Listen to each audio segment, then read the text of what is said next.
नमस्ते दोस्तों, आप सबका स्वागत है मेरे चैनल में। आज हम देखने वाले हैं रिकॉनेसेंस बग बाउंटी। तो रिकॉनेसेंस मतलब चोरी छुप के देखना। ओके, रिकॉन एक ऐसी चीज़ है कि आप बिना टूल यूज़ किए 60 to 70% बग बाउंटी कर सकते हो। कैसे, अब वो मैं बताता हूँ आपको। बस टूल चलाना और बग ढूंढना इसका मतलब बग बाउंटी नहीं होता मेरे दोस्तों। टारगेट को अच्छी तरीके से रिकॉन करना ही असली समझदारी होती है। बग बाउंटी का सबसे इम्पोर्टेंट स्टेज होता है कि रिकॉन करना। ओके, मतलब टारगेट को अच्छी तरीके से समझना कि कौन सा टारगेट है, क्या है। ओके, उसका वर्कफ्लो क्या होता है, उसके बारे में यही डिसाइड होता है कि हमें बग मिलेगा या नहीं।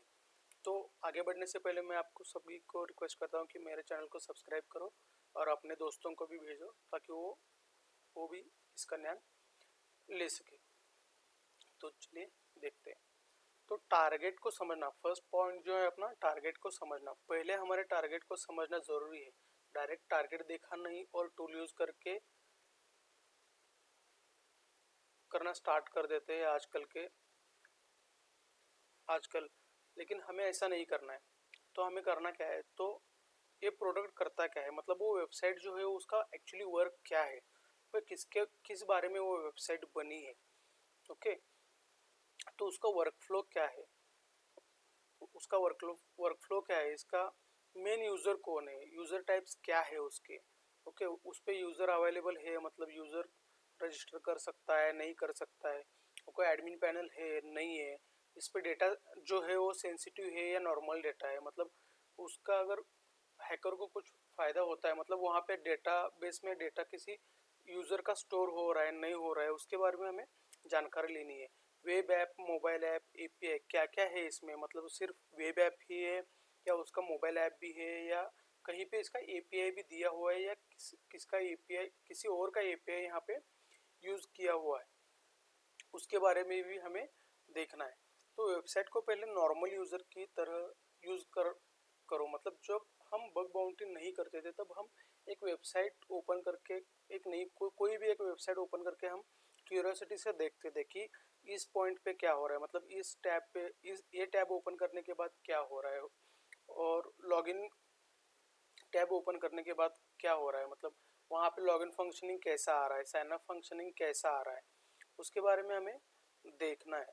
तो हर एक पॉइंट जो है वो हमें अच्छे तरीके से देखना है, मतलब आपको कुछ पता ही नहीं है ऐसे सोच के ही हमें वेबसाइट पूरी देखना स्टार्ट करना है। पहले पूरा समझ लेना है कि उसका वर्कफ्लो क्या है, कैसा है, उसके बारे में। दूसरा जो है सरफेस रिकॉन, मतलब ये जो है साइलेंट इंफॉर्मेशन गैदरिंग है। यहाँ पे हमें कोई अटैक नहीं करना है, तो सिर्फ हमें ऑब्जर्व करनी है वो वेबसाइट को, उस टारगेट को हमें सिर्फ ऑब्जर्व करना है, मतलब उसका मेन डोमेन कैसा है, उसके सब डोमेन्स कौन से हैं, कितने सब डोमेन्स है उसके, और robot.txt में कुछ फाइल्स, मतलब लिंक कोई है अवेलेबल या नहीं है, उसके बारे में देखना है। अगर कुछ होगा लिंक तो हमें देखना है कि वो लिंक हमारे कुछ काम की है या नहीं है, या वो लिंक जो है कहीं पे रीडायरेक्ट हो रही है क्या, उसके बारे में हमें देखना है। साइट मैप एक्सएमएल पे हमें ये देखना है कि उस साइट में क्या क्या है। यहाँ पे हमें पूरी जानकारी हमें साइट मैप एक्सएमएल में मिल जाती है कि उस साइट में क्या क्या अवेलेबल है। ओके, उसके पब्लिक पेजेस कौन से हैं, उसके बारे में हमें देखना है। हेल्प में क्या उन्होंने बताया हुआ है, क्या नहीं है। वहाँ पे फ्रिक्वेंटली आस्क्ड क्वेश्चंस में, मतलब उस वेबसाइट के बारे में उन्होंने बताया होता है कि फ्रिक्वेंटली कुछ क्वेश्चंस दिए होते हैं और उसके आंसर्स भी वहाँ पे उन्होंने दिए होते हैं। तो वो हमें चेक करना है, कहाँ वो चेक करते हो कहीं हमें कुछ सेंसिटिव इन्फॉर्मेशन तो नहीं मिल रही है, ये भी देखना है। डॉक्यूमेंट्स कौन से अपलोड है वहाँ पे, मतलब कुछ अपलोड है और वो डाउनलोडेबल है क्या, उसके बारे में भी हमें देखना है। तो इस स्टेज पे हमें आइडिया मिल जाता है कि कौन से फीचर्स एग्जिस्ट करते हैं इस वेबसाइट पे और कौन से पाथ्स हिडन हो सकते हैं, इसके बारे में हमें पूरी जानकारी यहाँ पे मिल जाती है। तो अगला पॉइंट जो है हमारा एसेट एंड सब डोमेन मैपिंग, मतलब जो वेबसाइट और जो टारगेट हमें मिला हुआ है उसके बारे में, उसके सब डोमेन जो है उसके बारे में हमें जानकारी लेनी है। ये स्टेप मैक्सिमम बाउंड्रीज देती है, क्योंकि जो मेन पेज होता है वहाँ पे कुछ भी ज़्यादातर हमें मिलता नहीं है। जो सब डोमेन्स होते हैं वहीं पे एक्चुअली बग्स अवेलेबल होते हैं, क्योंकि क्या है, एक मेन डोमेन जो रहता है वो किसी और डेवलपर ने डेवलप किया होता है, और सब डोमेन जो होते हैं वो किसी और डेवलपर ने डेवलप किया होता है, और ये पूरे सब पेजेस जो होते हैं वो बाद में कंबाइन किए होते हैं। तो इसलिए पूरा वेबसाइट डेवलप करते वक्त एक ही डेवलपर नहीं होता है, तो हर अलग अलग डेवलपर्स होते हैं, तो कहीं ना कहीं कोई ना कुछ गलती ज़रूर करता है वेबसाइट बनाते वक्त। तो हर एक डोमेन जो है हमें देखना है, मतलब डोमेन अगर a main domain domain dot com a main domain है, तो उसके सब डोमेन्स मतलब डेव डॉट डोमेन है, admin dot domain, user dot domain, API, old domain वगैरह, ऐसे जो सब डोमेन्स होते हैं वो हमें देखना है। क्योंकि सब डोमेन्स है इसका मतलब ये नहीं कि उसमें कुछ मिलेगा नहीं, एक्चुअली सब कुछ मिलता जो है वो सब डोमेन्स में ही मिलता है। क्योंकि सब डोमेन्स इतने ज़्यादातर लोग और नए जो लोग होते हैं वो क्या करते हैं कि सब डोमेन्स में इतना टारगेट अटैक नहीं करते। तो जो भी बग मिलते हैं हाई सिविरिटी वाले वगैरह, तो वो सब डोमेन्स में ही मिलते हैं, क्योंकि वहाँ पे गलतियाँ हुई होती है डेवलपर के तरफ से और कनेक्शन के वक्त। तो हमें एसेट्स और सब डोमेन्स मैपिंग करना है वहाँ पे। इसका अगला पॉइंट जो है ऑथेंटिकेशन एंड ऑथराइजेशन रिकॉन, मतलब यहीं से रियल बग मिलना स्टार्ट हो जाते हैं हमें। तो चेक करना क्या है यहाँ पे, हमें लॉगिन फ्लो कैसा है, मतलब लॉगिन फ्लो चेक करना है। मतलब लॉगिन पेज जो रहता है वहाँ पे यूज़र लॉगिन सिर्फ है या एडमिन लॉगिन भी है। अगर लॉगिन है तो वहाँ पे लॉगिन आईडी, लॉगिन के लिए ईमेल और लॉगिन के लिए मोबाइल नंबर, इसमें से क्या यूज़ हो रहा है उसके बारे में हमें देखना है। ओके, अगर सिर्फ यूज़र नेम यूज़ हो रहा है तो वहाँ पे हम एसक्यूएल इंजेक्शन ट्राई कर सकते हैं, वो भी हम ट्राई करके देख सकते हैं कि वहाँ पे एसक्यूएल इंजेक्शन हो रहा है नहीं हो रहा है। ओके, और अगला जो पॉइंट जो है साइन अप फ्लो है, मतलब साइन अप फ्लो मतलब साइन अप पेज जो रहता है अपना, वहाँ पे इनपुट्स फिल करने होते हैं, जैसे name, user name, address, mobile number, email ID, okay, date of birth, इसके बारे में हमें जानकारी फिल करनी होती है। तो वहाँ पे हम ये ट्राई कर सकते हैं कि नेम फील्ड में, एड्रेस फील्ड में वहाँ पे करली ब्रैकेट्स वगैरह कुछ यूज़ हो रहा है क्या, मतलब वो अलाउ कर रहे हैं क्या। अगर अलाउ कर रहे हैं तो हम वहाँ पे HTML इंजेक्शन ट्राई कर सकते हैं। ओके, फॉरगेट पासवर्ड जो फ्लो होता है वो वहाँ पे हम फॉरगेट पासवर्ड करके देख सकते हैं, और उसका जो रिस्पॉन्स जो है, और रिस्पॉन्स जो है हम वो वर्कसूट में कैप्चर करके वहाँ पे देख सकते हैं। मतलब फॉरगेट पासवर्ड आया है, उसका लिंक जनरेट हुआ है, और लिंक जनरेट हुआ है वहाँ पे क्लिक करने के बाद क्या ओपन हो रहा है, सिर्फ यूज़र ने पासवर्ड, न्यू पासवर्ड और ओल्ड पासवर्ड डालने के लिए बोल रहा है, या मेल आईडी डाल के न्यू पासवर्ड और कंफर्म पासवर्ड पूछ रहा है। अगर ऐसा हुआ है तो हम वहाँ पे अपनी ईमेल आईडी की जगह किसी और का ईमेल आईडी डाल के चेक कर सकते हैं कि उसका पासवर्ड रिसेट हो रहा है क्या वहाँ पे। ओके, ये भी हम चेक कर सकते हैं। OTP और ईमेल वेरिफिकेशन, अब OTP और ईमेल से वेरिफिकेशन हो रहा है तो वहाँ पे OTP हम चेंज करके देख सकते हैं, तो गेस कर सकते हैं ब्रूट फोर्स करके। ओके, मतलब कहाँ से, तो वहाँ पे हम चेक कर सकते हैं। सेशन हैंडलिंग यहाँ पे चेक कर सकते हैं। फिर रोल्स चेक कर सकते हैं, यूज़र, एडमिन, स्टाफ, वेंडर, कौन से यूज़र रोल वहाँ पे अवेलेबल है उस वेबसाइट पे, तो उसके बारे में हम जानकारी देख सकते हैं। तो OTP और ईमेल वेरिफिकेशन जो है उसका ब्रूट फोर्सिंग जो है वहाँ पे हम वेबसूट के थ्रू कर सकते हैं। अगर 4 डिजिट का OTP है तो बहुत ही अच्छा है, और जल्दी हमें ब्रूट फोर्सिंग करना मतलब इजीली हो जाता है। अगर 6 डिजिट हो तो वो प्रोसेस लेंदी हो जाती है और उसको बहुत सा टाइम लगता है। ओके, और 4 डिजिट जो है वो इजीली गेसेबल है। उसका अभी आगे का पॉइंट देखते हैं, सॉरी।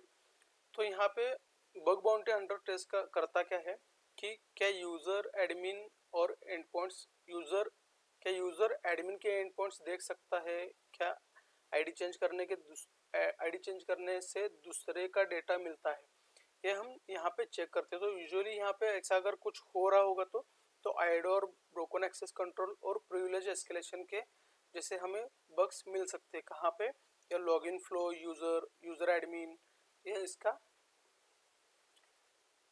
आईडी वगैरह चेंज करके। ओके, तो दूसरा पॉइंट जो है वो पैरामीटर डिस्कवरी।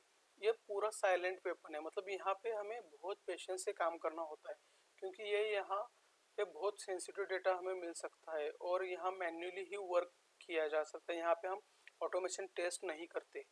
ओके, यहाँ पे उसका यूज ही नहीं है, क्योंकि यूआरएल पैरामीटर में आईडी और URL parameter ID equal to 1 to 3 और मतलब प्रोडक्ट इक्वल टू उसका नाम वगैरह ऐसा कुछ आ रहा है, तो वहाँ पे हम आईडी चेंज करके देख सकते हैं, प्रोडक्ट का नाम चेंज करके देख सकते हैं। यहाँ पे हमें आईडोर मिलने के चांसेस बहुत ज़्यादा है। पोस्ट बॉडी फील्ड्स है, मतलब जब आप फॉर्म वगैरह फिल करते हैं तो वो पोस्ट होता है। ओके, वहाँ पे आप सबमिट करने के बाद उसका जो रिस्पॉन्स और रिक्वेस्ट जो है हम वेबसूट में कैप्चर करके वहाँ पे हम चेंजेस करके देख सकते हैं, मल्टीपल टाइम रिक्वेस्ट भेज के, कि यहाँ पे कुछ चेंजेस हो रहे हैं क्या। ओके, हिडन फॉर्म इनपुट्स, मतलब फॉर्म है वहाँ पे और हम वहाँ पे कुछ मेलिसेस इंजेक्ट कर सकते हैं, तो उसके बारे में अभी हमें देखना पड़ेगा। ओके, उसके बाद है एपीआई कीज और हेडर्स, ऑथराइजेशन, यूजर आईडी वगैरह, मतलब ये हेडर का जो पार्ट है उसके बारे में है। यहीं से हमें लॉजिक फ्लोज, ऑथराइजेशन बाईपास और डेटा एक्सपोजर के जैसे बग्स मिलने के चांसेस ज़्यादा है। दूसरा जो है बिहेवियर टेस्टिंग है। ओके, यहाँ पे हमें एक्सप्लॉयटेशन नहीं करना है, सिर्फ हमें टेस्ट करना है कि वेबसाइट का बिहेवियर कैसा है। अगर वैलिड और इनवैलिड इनपुट डालने के बाद, मतलब मैंने अभी जो बताया कि नेम फील्ड है, वहाँ पे सिर्फ टेक्स्ट ले रहा है या कर्ली ब्रैकेट और सिंबल्स भी ले रहा है, उसके बारे में हम डाल के सबमिट करके उसका रिक्वेस्ट जो है हम वेबसूट में कैप्चर करके देख सकते हैं। एरर मैसेजेस क्या आ रहे। ओके, अगर कुछ सबमिट किया है आपने और उसका एरर आ रहा है तो उसके एरर्स क्या है, मतलब 403 है, 404 है। ओके, इस एरर के बारे में हमें जानकारी लेनी है उस पेजेस पे। रिस्पॉन्स कोड्स 200 आ रहा है, 401 आ रहा है, 403 आ रहा है, ये हमें अगर 403 आ रहा है तो उसका रिक्वेस्ट जो है हम वेबसूट में कैप्चर करके उसको बाईपास करना के लिए कोशिश कर सकते हैं। अगर ये बाईपास हो गया तो बहुत ही बढ़िया P3 वाला बग हमें मिल सकता है। Okay, same request different user, मतलब मैंने मेरे नाम से रिक्वेस्ट जनरेट की है और उसका मैंने वेबसूट में कैप्चर किया है और वहाँ पे मेरे यूजर आईडी की जगह हम दूसरा यूजर डाल के, यूजर के डिटेल्स डाल के हम उसका रिस्पॉन्स चेक कर सकते हैं। तो इम्पोर्टेंट ये है कि इस स्टेज पे हमें एक्सप्लॉइट नहीं होना है, मतलब नहीं होता और करना भी नहीं है। सिर्फ ये देखा जाता है कि ऐप रिएक्ट कैसा करता है रिक्वेस्ट और रिस्पॉन्स चेंज करने पर, एरर मैसेजेस और वैलिड और इनवैलिड इनपुट्स डालने पे उसका बिहेवियर कैसा है वेबसाइट का, उसके बारे में हमें सिर्फ यहाँ पे जानकारी लेनी है। तो दोस्तों, अगला पार्ट है मैपिंग, नोट्स एंड डॉक्यूमेंटेशन। अगर यहाँ तक आपने अभी तक मेरा चैनल सब्सक्राइब नहीं किया है तो प्लीज़ सब्सक्राइब करना। ओके, यहाँ पे प्रोफेशनल बग हंटर जो होते हैं यहाँ थोड़ा ज़्यादा दिमाग लगाते हैं, क्योंकि वो यहाँ पे क्या करते हैं, एंड पॉइंट की लिस्ट बनाते हैं कि वेबसाइट पे एंड पॉइंट्स कौन कौन से हैं, उसकी स्क्रीनशॉट लेते हैं। अगर कुछ मतलब उनको अनयूजुअल दिख रहा है तो उसका स्क्रीनशॉट लेते हैं, उसका नोट्स बनाते हैं कि यहाँ पे क्या हो रहा है, उसके बारे में हम स्क्रीनशॉट लेते हैं। ओके, फ्लो ड्रॉ करता है, मतलब जो वेबसाइट का फ्लो है वो ड्रॉ करके लेता है,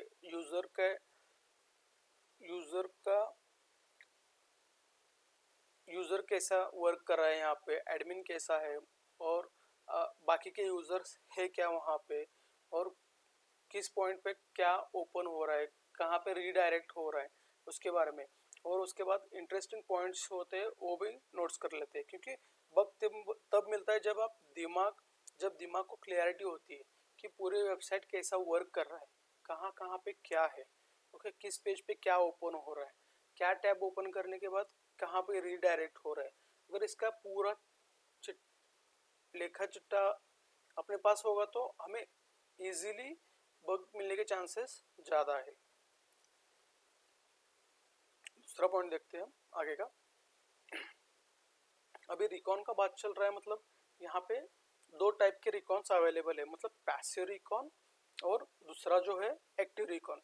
ओके, पैसिव रिकॉन जो है बिना टच किए, मतलब सिर्फ हमें दूर से देखना है, वेबसाइट पे जाना नहीं है।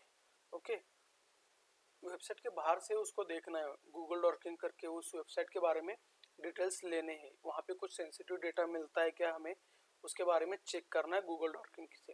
गिटहब लीक्स, मतलब मैंने अभी बताया कि एक वेबसाइट डेवलप करते वक्त एक ही डेवलपर नहीं होता है, अलग अलग डेवलपर होते हैं, सभी गिटहब्स पे उसका रिपोर्ट डालते हैं और वहाँ से पूरा डिटेल्स कैप्चर किया जाता है।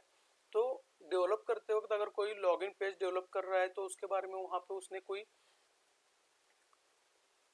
यूज़र नेम और पासवर्ड टेस्टिंग के लिए जनरेट किया है और वहीं पे रह गया और वो उसने हटाया नहीं है, तो वो हमें वहाँ पे गिटहब लीक्स में मिल सकते हैं, क्योंकि डायरेक्टली हमें वहाँ अगर मिल गया तो हमें डायरेक्टली एडमिन का एक्सेस मिल सकता है। सब डोमेन इन्यूमरेशन करना है यहाँ पे। ओके, उसमें पैसिव रिकॉन में वेबैक यूआरएल्स में पुराने वाले यूआरएल्स जो है वेबसाइट के, वो वेबैक मशीन से हम कैप्चर कर सकते हैं और वहाँ पे हम देख सकते हैं कि कहाँ पे डायरेक्टली एडमिन और यूज़र का कुछ डिटेल्स हमें अवेलेबल है क्या। तो इसका एक ही गोल रहता है कि हमारा अटैक सरफेस जो है बड़ा करना है। ओके, पैसिव रिकॉन से। एक्टिव रिकॉन, यहाँ पे टारगेट को डायरेक्टली हम टच करते हैं, मतलब हिट करते हैं। तो क्या करते हैं, एनमैप से हम पोर्ट स्कैन करते हैं। ओके, कौन से पोर्ट्स ओपन है, ओके, कौन से पोर्ट्स ओपन है और उस पोर्ट्स पे कौन से सर्विसेज रनिंग है, उसके बारे में हम जानकारी लेते हैं। ये कब होता है कि डायरेक्टली एक्टिव रिकॉन करते वक्त हमें डेटा मिलता जाता है। टेक स्टैक, मतलब उस वेबसाइट पे कौन से टेक्नोलॉजी यूज हुई है। ओके, HTML हुआ है और SQL यूज हुआ है, PHP यूज हुआ है, उसके बारे में हमें जानकारी यहाँ पे टेक स्टैक में मिल जाती है। अगला जो पॉइंट है वो, मतलब अभी लास्ट पॉइंट है, रिकॉन कभी फास्ट नहीं होता। ओके, ये सोच समझ कर करने वाली चीज़ है, क्योंकि ज़्यादातर बग जो है वो रिकॉन सही तरीके से किया हो तो मिलने में आसानी रहती है, और न्यू बग हंटर जो होते हैं वो रिकॉन की मोस्ट इम्पॉर्टेंट पार्ट्स स्किप कर देते हैं और टारगेट देखने टूल चलाना स्टार्ट कर देते हैं। क्योंकि क्या है, जो बग बाउंटी प्लेटफॉर्म से वहाँ पे जाते हैं और एक आधा टारगेट लेते हैं और डायरेक्टली उस पर हंटिंग करना स्टार्ट कर देते हैं, क्योंकि उनको बग जो रहता है उसको भूख रहती है। ओके, लेकिन उनको प्रोसेस पता नहीं रहता है। तो मोस्ट इम्पोर्टेंट प्रोसेस जो है इसका वो रिकॉन ही है बग बाउंटी का। जितना आप ज़्यादा रिकॉन करेंगे उतने बग मिलने के चांसेस आपको बहुत ज़्यादा है। ओके, तो दोस्तों अगर बग बाउंटी करते हो और पेनिट्रेशन टेस्टिंग भी करते हो आप, तो मोस्ट इम्पोर्टेंट पार्ट आपका रिकॉन ही है यहाँ पे। जितना ज़्यादा रिकॉन करेंगे उतना ज़्यादा बग मिलने के चांसेस बहुत ज़्यादा है। तो इसका कंक्लूजन एक ही है, अगर रिकॉन वीक है तो एक्सप्लॉइट फेल होगा अपना, रिपोर्ट वीक होगी, लर्निंग स्लो होगी। अगर रिकॉन मोस्ट स्ट्रॉन्ग है तो बग्स मिलने के चांसेस बहुत ज़्यादा है। कॉन्फिडेंस बढ़ेगा आपको आपका बग बाउंटी में, पेनिट्रेशन टेस्टिंग में जब बग मिलना स्टार्ट हो जाता है तब, और करियर ग्रो भी अच्छे तरीके से होगा, क्योंकि जब आप बग मिलेंगे और आपको जो मिले हुए बग है वो आपके पोर्टफोलियो में डालना स्टार्ट करोगे तो आपको करियर में भी उसका बहुत ज़्यादा इम्पैक्ट बढ़ने वाला है। तो दोस्तों इतना देखने के लिए और सुनने के लिए आप सभी का थैंक यू, और please subscribe my channel. Okay, मैं थियोरेटिकली इसलिए पढ़ा रहा हूँ क्योंकि पहले थियोरेटिकली जानना ज़रूरी है। अगर मैं प्रैक्टिकल दिखाने स्टार्ट करूँगा तो आपको समझ में नहीं आएगा। तो इस वीडियो को एक दो बार देख लीजिए तो आपको पता चलेगा कि एग्जैक्ट रिकॉन के बारे में क्या है। ओके, थैंक यू दोस्तों।